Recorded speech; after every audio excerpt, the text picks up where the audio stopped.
para mí es un gusto estar aquí en Tijuana y compartir con ustedes esto relacionado con el tratamiento en síndrome de intestino irritable,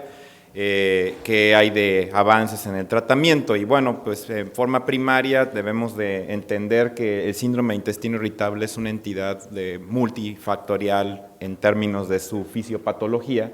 en donde se ha vinculado a la hipersensibilidad visceral, o sea, la motilidad alterada, una percepción alterada también a nivel del sistema nervioso central, y bueno, todos otros factores satélites en donde ya se hizo énfasis en la microbiota y en aspectos dietéticos. Entonces, estas situaciones deben de tener en la perspectiva cuando vamos a llevar a cabo una estrategia o implementar una estrategia de tratamiento en cada uno de los pacientes.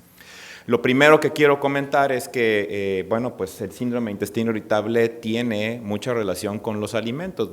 Lo que comemos nos afecta y se ha determinado en varios estudios que hasta un 60% de los sujetos que tienen síndrome de intestino irritable reportan síntomas relacionados con la ingesta de esos alimentos, dolor abdominal en específico, distensión y flatulencias. Esto pues disminuye su calidad de vida porque el menú de un paciente con síndrome de intestino irritable se restringe de manera significativa y bueno, pues esto lleva a cabo pues una disminución en esta calidad de vida. Comer es vivir, ¿no?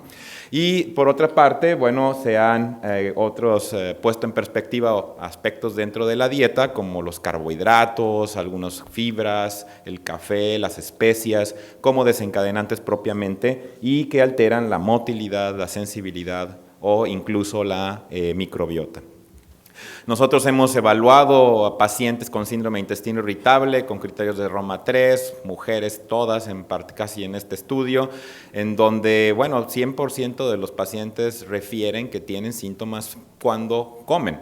y no identifican, la mayoría de ellos, un factor o al menos uno sí identifican, pero no todo el margen de alimentos que le pudieran estar generando estos problemas y por lo que han mencionado en estas encuestas, bueno, un porcentaje significativo, 56% refiere que tienen síntomas cuando toman lácteos, otros cuando toman compuestos relacionados con el trigo, el gluten, las grasas y las leguminosas. Y bueno, cuando la pregunta específica es, bueno, ¿y qué se restringe? Vean ustedes que, bueno, te restringen bastantes grupos de alimentos, pero en particular los más frecuentes son los lácteos, los cereales, las verduras y las carnes rojas. Entonces, estos pacientes sí tienen una dieta diferente, realmente alteran el cómo comen. Y bueno, esto está dentro del marco de lo que se conoce como los FODMAPs, que es básicamente un grupo de oligosacáridos, disacáridos, monosacáridos y polioles que son fermentables y que, bueno, la mayoría de ellos parten de la base de hidratos de carbono de cadena corta, en donde estos pues no se absorben fácilmente en el intestino, son rápidamente fermentables, producen distensión abdominal y son osmóticamente activos, por lo tanto, pues generan alteraciones también en la motilidad, el dolor y la distensión. ¿Cuál es la ventaja de dietas como esta del FODMAPs? Bueno, es que sí disminuyen dramáticamente los síntomas de los pacientes que se apegan a estas dietas, sobre todo en este término de distensión, pero la respuesta es, digamos, rápida y es más útil en pacientes con síndrome de intestino irritable con diarrea, porque como se abstienen de muchas fibras, muchos carbohidratos, entonces esto puede enlentecer el tránsito intestinal, pero las desventajas, es que alteran importantemente la microbiota, disminuyen especies de bifidobacterias y aumentan especies de Clostridium, pero a la vez, bueno, tiene ese efecto tránsito colónico lento en los que ya de por sí son estreñidos. Por otra parte, la utilidad y la seguridad de este tipo de dietas no se pueden poner en la perspectiva de una vida habitual, es decir, pues estos son ensayos de 4 semanas y no tenemos una idea clara de cuál va a ser la repercusión en el estatus nutricional de los sujetos que sean atenidos a una dieta como esta. Tiene que ser llevada por personas expertas, nutriólogos, y que además se vayan reintroduciendo alimentos en forma paulatina para que el paciente no quede con muchas restricciones. Entonces, dentro de las estrategias del tratamiento, aparte de estas dietas, bueno, pues hay azúcares que quizás son altamente ramificados, tienen como es la rafinosa, la estaquiosa, la verbascosa, y ustedes tienen muy cerca aquí, por ejemplo, la posibilidad de ir a encontrar alfa-galactosidasa, que es el beano, vino en inglés, que ayuda a la degradación de esos azúcares para que sean predigeridos y entonces generen menos problema en su fermentabilidad. Puede ser blancos terapéuticos, también tenemos lactasa, que se ha utilizado con el objetivo de mejorar los síntomas de los pacientes que tienen deficiencia de la lactasa. Y bueno, pues esta situación abre más blancos terapéuticos en el futuro para estrategias en las que se pueden utilizar estos suplementos para predigerir algunos de los alimentos. También pues es importante utilizar fibras en pacientes con síndrome de intestino irritable. Estas son recomendaciones del consumo de fibra por diferentes asociaciones y organizaciones, y se estima más o menos que debe de ser 7 gramos de fibra soluble por cada 15 gramos de fibra dietética que el paciente consuma. Y bueno, esto en estreñimiento quizás es incluso un poco más la cantidad que se debe de aportar con el objetivo de mejorar los síntomas de estos pacientes. Y bueno, ¿cómo funciona la fibra? El mecanismo de acción es realmente difícil de elucidar, pero se propone un efecto osmótico, que hay fermentación también bacteriana, producción de ácidos grasos de cadena corta, butirato propiamente, que es esencial para la nutrición del colonocito y que tenga entonces un buen recambio y tenga una buena función a nivel celular. Por otra parte, también disminuye el pH del lumen de estos pacientes en el intestino, y todo esto puede entonces promover a una mejoría de las evacuaciones en los pacientes. Y aquí, bueno, por otra parte, lo que hay evidencia en términos del uso para el control del dolor, estos antiespasmódicos, no solo el control del dolor, sino alivio global en todos los síntomas de síndrome de intestino irritable, con cualquiera de los diferentes tipos de antiespasmódicos con los que contamos. Se ha estimado que el número necesario a tratar para esta intervención es alrededor de 7 a 9, es decir, son buenos, se utilizan muy a menudo y tienen esta eficacia que se reporta. Por otra parte, bueno, ya vienen tratamientos farmacológicos divididos. José María ya dijo algunos en su intervención, en donde se utilizan como blancos los antagonistas de 5-HT3, el ondansetron y alocetrón. Tenemos ondansetron en México, es caro utilizarlo para pacientes con una enfermedad funcional y crónica como es el síndrome de intestino irritable. Se puede utilizar, hay estudios que han evaluado en pacientes que tienen síndrome de intestino irritable con diarrea y han mostrado una utilidad. El alocetrón no lo tenemos disponible. Y por otra parte, agonistas de 5-HT4, como es el tegaserod y la prucaloprida. Tegaserod lo pongo en verde porque lo tenemos disponible en México, está avalado por COFEPRIS para la indicación de síndrome de intestino irritable con estreñimiento en mujeres menores de 50 años y sin factores de riesgo cardiovascular. Pero prucaloprida, a pesar de que la tenemos en el país, no está indicado para el tratamiento del síndrome de intestino irritable con estreñimiento, sino para el estreñimiento crónico funcional. Los secretagogos, tenemos linaclotide, no tenemos plecanatide en México, pero pronto estará disponible quizás el lubiprostone. Agonistas opiáceos como en este caso son la eluxadolina, no es propiamente un agonista, sino que tiene agonismo, antagonismo, lo veremos un poquito más adelante, y en el tratamiento es útil para el tratamiento del síndrome de intestino irritable con diarrea. Entonces, el efecto del linaclotide y quizás plecanatide es el de activar una cascada de AMP cíclico con el objetivo de aperturar los canales de la fibrosis quística, intercambiadores de cloro, y con ello promover una secreción de electrolitos y agua y aumentar la frecuencia de las evacuaciones. De manera interesante, se encontró que este medicamento también ayuda al control de la distensión y del dolor, debido quizás a que esta liberación de GMP cíclico puede influenciar terminaciones nerviosas cercanas en el intestino y con ello pues disminuir la incidencia de dolor. Aquí hay pues, estudios que se han realizado con agonistas de guanilato ciclasa, como es la linaclotida y el plecanatide, también que han demostrado incremento en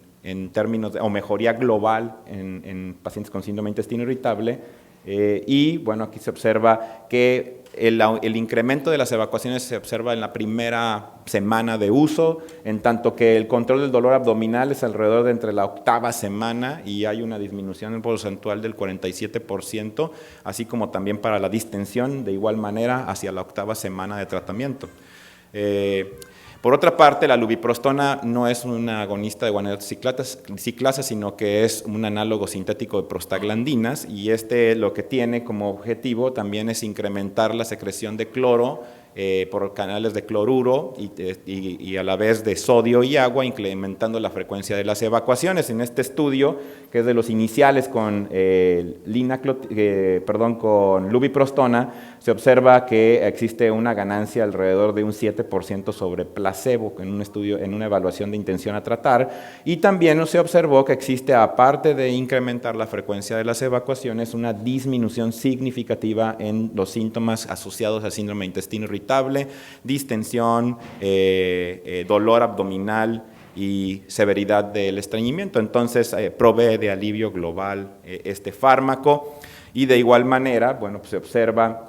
que la tasa de respondedores pues es significativamente mayor en lubiprostona comparativamente con el placebo, y que esto, se sostiene y va incrementando a lo largo del tiempo. Hasta el primero, segundo y tercer mes se va incrementando la tasa de respondedores. Y bueno, los efectos adversos que se han descrito, principalmente gastrointestinales, náusea, diarrea, es un fármaco que tampoco se absorbe, su acción es intraluminal, y interesantemente existe como efectos adversos extraintestinales, se ha reportado la cefalea y disnea, lo cual no se ha podido explicar siendo que es un fármaco que no se absorbe en forma sistémica.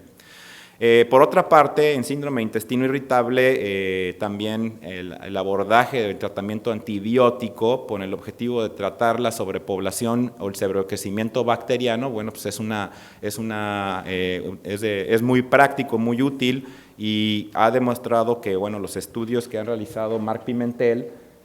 hay un incremento o una mejoría global también en todos los síntomas de síndrome de intestino irritable, aquí aclarando síndrome de intestino irritable sin estreñimiento, es decir, mixtos o diarreicos, que son los que cuando reciben esta dosis de 550 miligramos cada 8 horas por 14 días representan una mayor tasa de mejoría. Y comparativamente, después de terminar el tratamiento activo, vean que a lo largo de 12 semanas rifaximina controla todavía más los síntomas de síndrome de intestino irritable comparativamente con el placebo. Y además, bueno, se ha cuestionado la utilidad de retratar a estos pacientes que tuvieron una respuesta inicial y que presentan posteriormente recaídas. Y bueno, se puede observar que aquellos pacientes que son tratados en múltiples ciclos y tuvieron una respuesta adecuada en la primera ocasión, pues son los que mejor posibilidad presentan de tener una nueva mejoría con el nuevo ensayo de tratamiento. Y aquí se observa, bueno, que todos los pacientes que reciben esos retratamientos van mejorando. Este es un estudio que no fue controlado, y en este otro, en donde ya se dieron las 2 semanas de 500 miligramos, 550 miligramos cada 8 horas por las 2 semanas, se observó que al segundo tratamiento volvían a presentar una respuesta adecuada. Es decir, en este ensayo sí se observó que el retratamiento con rifaximina favorece un control de los síntomas en aquellos pacientes que responden. Y bueno, es segura y tolerada de manera adecuada. En comparación con placebo, no hay una incidencia de eventos adversos significativos. También, por el otro lado, se ha implementado la estrategia de tratar con el síndrome de intestino irritable con estreñimiento, utilizando rifaximina, 550 miligramos, de igual manera cada 8 horas, por 14 días, asociada a neomicina. La base de ello es que en los pacientes, como ya se mencionó antes, que tienen o que son productores de metano, pues tienen una mayor incidencia de estreñimiento. Y quizás modificar la microbiota pues favorecería el disminuir estos niveles de metano y mejorar el estreñimiento. Y en este estudio de Marc Pimentel, en donde encontró a estos pacientes con una positividad para el metano, observó que la combinación de neomicina-rifaximina mejora sustancialmente la gravedad del estreñimiento comparativamente con neomicina placebo. A la vez de que se observa una mejoría también en los parámetros de estreñimiento y de distensión abdominal en forma significativa.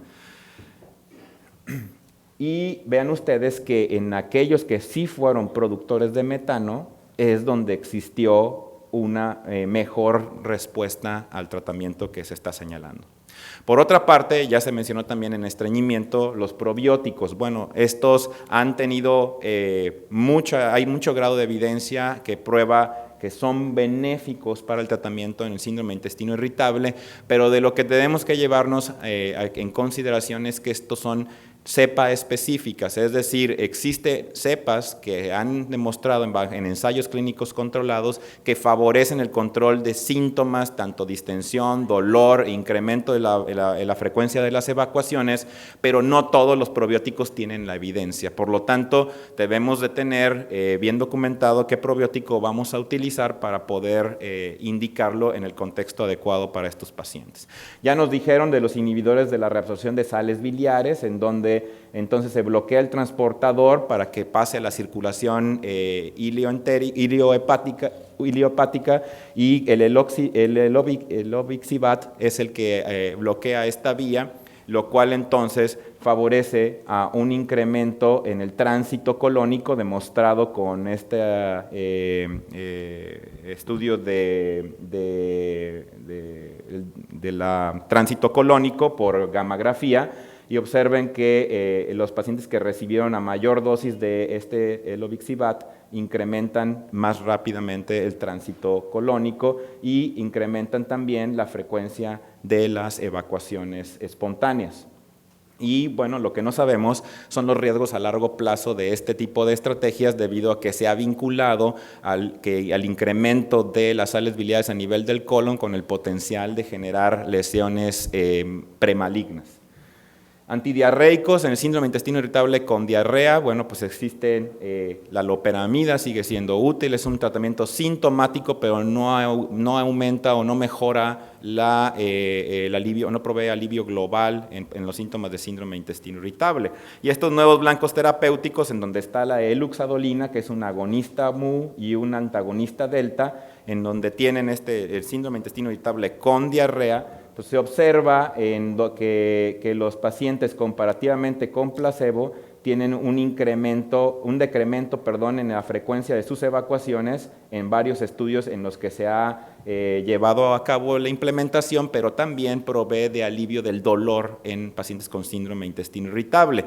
En esta gráfica pues se observa que es dosis dependiente, es decir, a mayor sea la dosis, el control de la incidencia o de la frecuencia de las evacuaciones es mejor, y hay que tener mucho cuidado en este contexto de las mujeres jóvenes, colecistectomizadas, que tienen el riesgo potencial de presentar pancreatitis aguda bajo el tratamiento con este medicamento.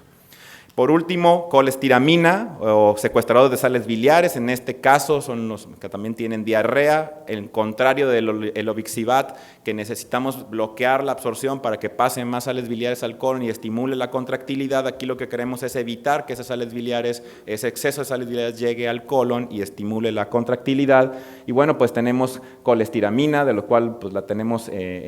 disponible. También está colestipol, que hay un estudio de 8 semanas abierto en donde provee